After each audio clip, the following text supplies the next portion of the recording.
Shalom, chers amis de notre émission En route avec Dieu. Oui, comme vous pouvez le voir, nous ne sommes pas dans nos locaux. Comme d'habitude, nous sommes en route avec Dieu. Et aujourd'hui, nous sommes sur le camp des enfants que vous connaissez, que Tata Esther, celle qui est à la tête de l'organisation ici au Bénin, Porteur de Vie, organise chaque année avec les enfants, les adolescents béninois et spécialement pour cette émission, je reçois pour vous un monsieur qui est vraiment dynamique, qui nous est venu de loin pour venir enseigner les enfants, pour venir partager la foi avec les enfants. Je le laisse se présenter. Moi, ici, avec les enfants, on l'appelle affectueusement Tonton Yann, n'est-ce pas? C'est bien ça, hein? C'est juste, merci beaucoup. Voilà, on peut se tutoyer, non? Bien sûr, je te laisse bien sûr. te présenter à nos amis de l'émission En route avec Dieu. Volontiers. Chers amis, je m'appelle donc Yann Frischknecht.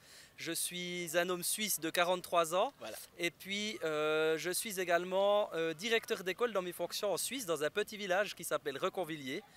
Et j'exerce cette fonction depuis 6 ans maintenant. Et auparavant, j'étais enseignant pendant 17 ans à Bienne. Ah ben, il est dit comme ça, il est tout humble, il dit sobrement qu'il est directeur.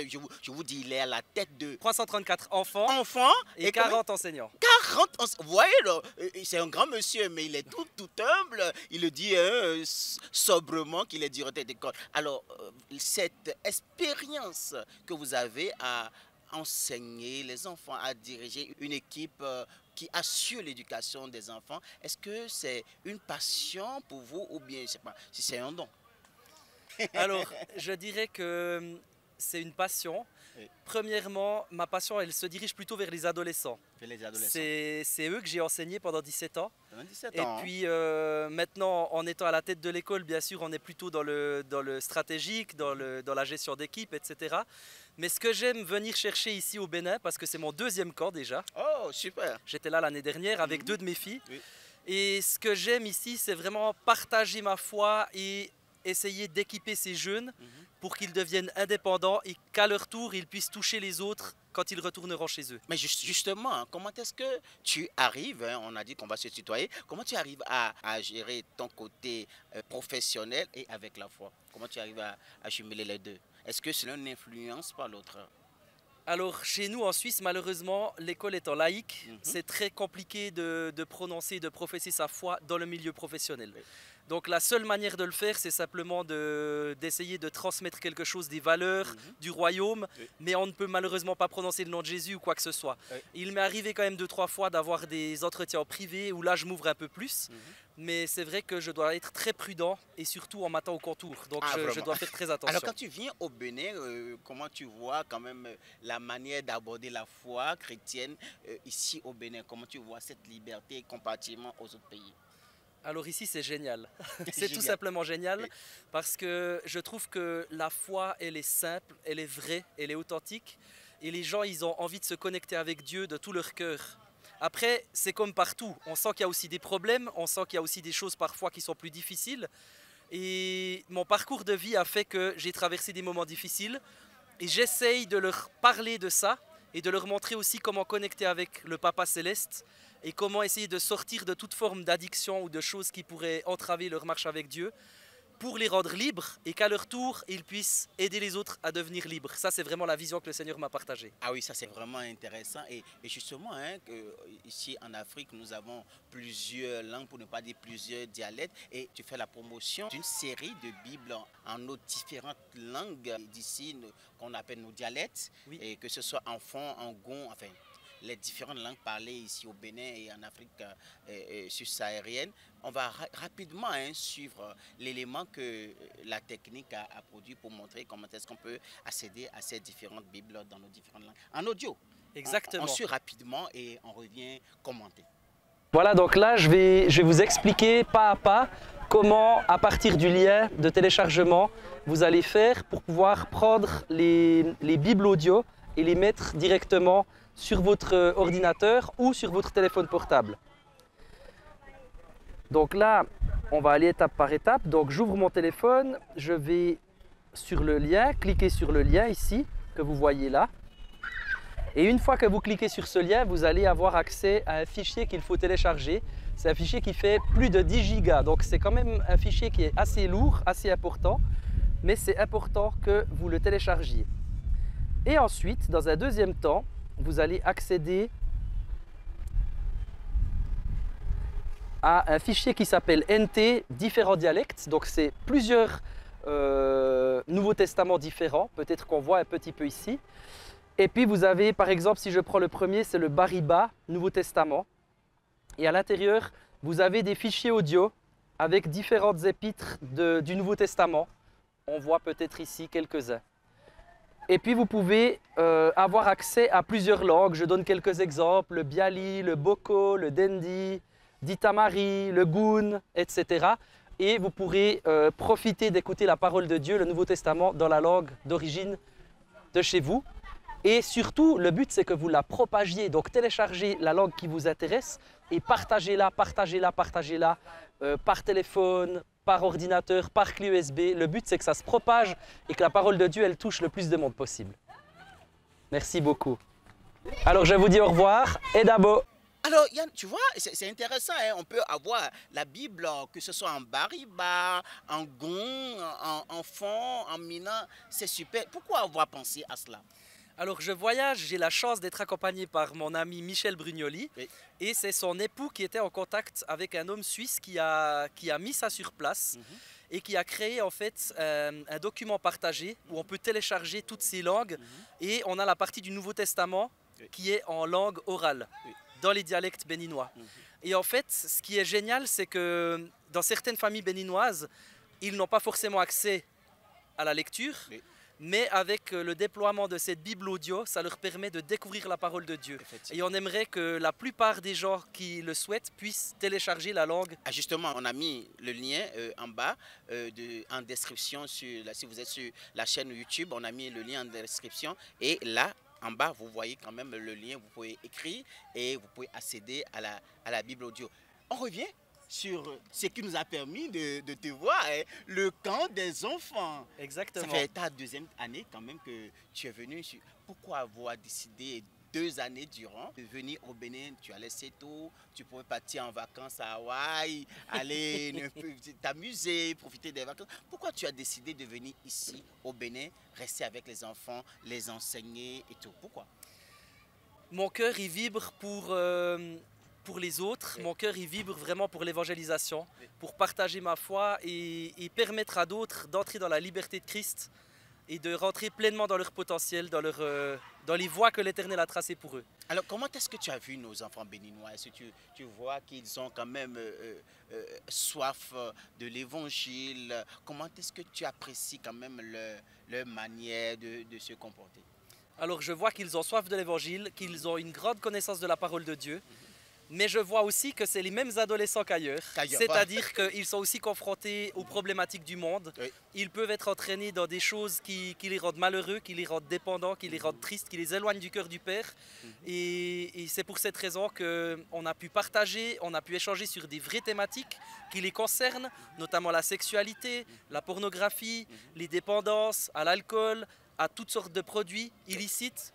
Et en fait, ils ont pu s'ouvrir, ils ont aussi pu confesser, ils apprennent à confesser, à faire sortir ce qu'il y a à l'intérieur, à l'extérieur, pour que Dieu puisse les libérer et qu'ils repartent vraiment libres et qu'ils gardent et qu'ils conservent cette liberté à l'avenir. On va suivre les temps forts des activités que tu as fait avec les enfants sur le camp ici, depuis Cotonou. On suit rapidement et on revient commenter et conclure l'émission. Alors, le jeu, il faut faire comme ça. Il faut prendre de l'eau dans le seau.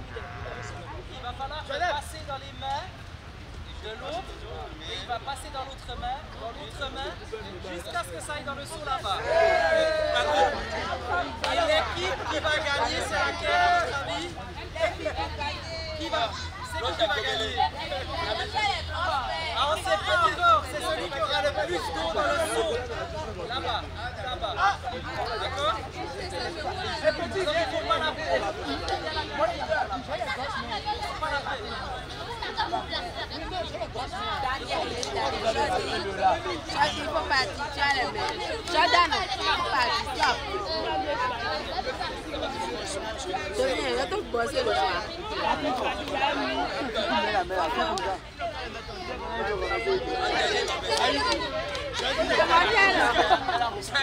Emmanuel. Emmanuel. Emmanuel.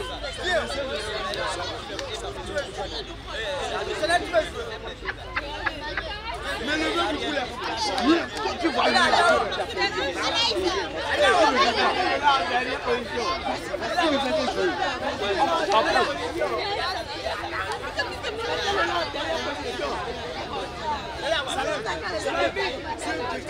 Si va gagner,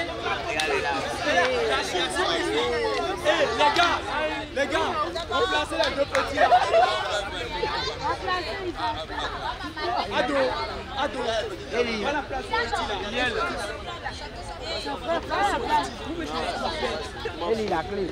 Ça c'est pas Manuel, Ariel, bro, tu peux faire la fête.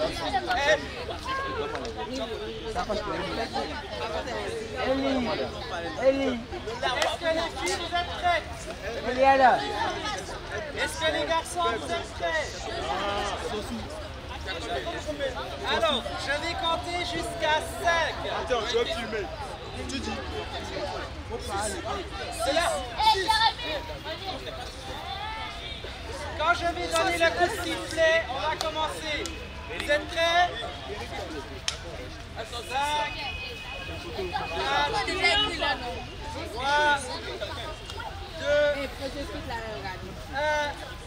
Faut la lever devant moi. Faut la lever devant moi. Qui est devant moi? Amérique, derrière toi. Allez les filles, allez les garçons,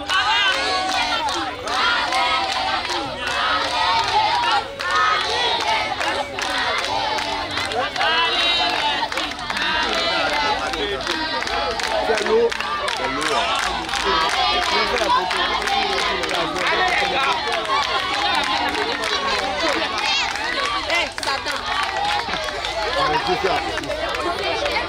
C'est le rôle que j'ai. Je ne suis pas content. J'ai en face de tête à la vie.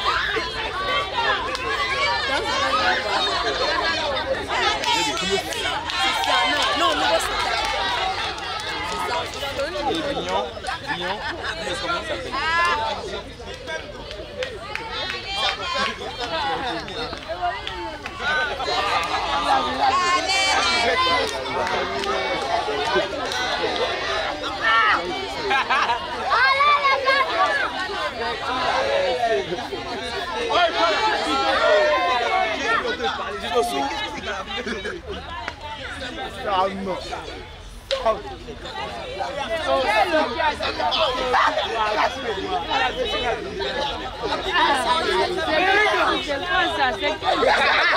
La souris, elle doit essayer de faire quoi?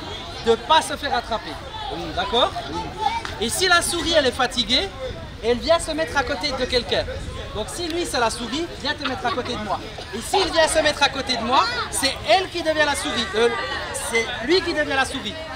Et lui, il doit partir courir et le chasseur, il doit essayer de l'attraper. Vous avez compris? 2 c'est assez, 3 c'est trop. Donc quand on est 3, il y en a un qui doit partir. C'est bon? On va essayer. Je me donne,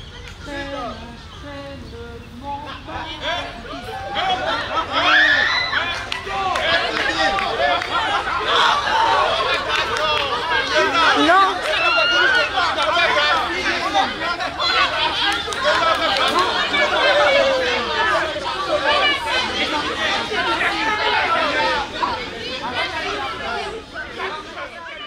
Alors vraiment c'est intéressant, hein, vraiment on voit, hein, tu es tellement à l'aise avec les enfants aussi apprécient ta présence, ils apprennent en jouant. C'est ce que moi j'ai remarqué, hein. Ils sont très, très contents d'être avec toi. Alors si tu as quelque chose, si tu as un mot à dire à ces enfants-là peut-être, ou bien à ces adolescents qui nous suivent, ou même les adultes qui nous suivent, si tu as un conseil à donner à ces adolescents qui suivent cette émission, aux adolescents et aussi aux parents sur la manière d'aborder les adolescents, quel sera ce conseil que tu vas leur donner?